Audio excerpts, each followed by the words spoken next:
On the foreign scene, Israel says it will observe a humanitarian ceasefire in Gaza after 9 days of deadly rocket and missile exchanges with militants.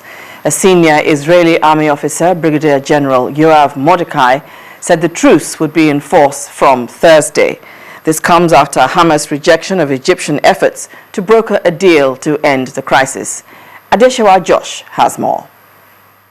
Israel is preparing more airstrikes with greater magnitude against Hamas in Gaza, but it appears to be taking steps to reduce the number of resulting casualties.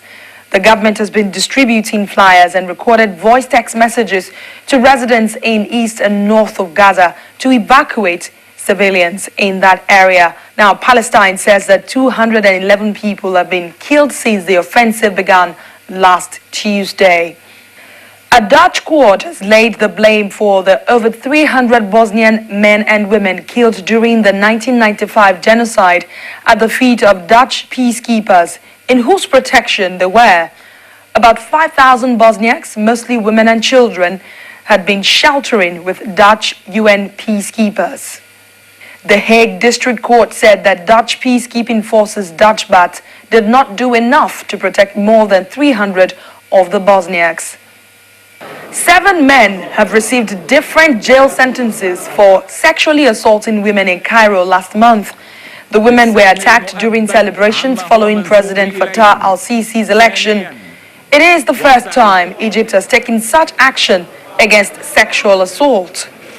Finally, Russia is facing criticism from Germany for failing to meet commitments to end the violence in Ukraine, and as a result, there might be further EU sanctions in the works. The warning follows talks between Chancellor Angela Merkel, US President Barack Obama, and Ukraine's President Petro Poroshenko. A spokesman for Mrs. Merkel said all three were disappointed by Russia's failure to act on Ukraine's crisis. And those are the top stories on the foreign scene. Thank you very much, Adeshawa, and the main news again.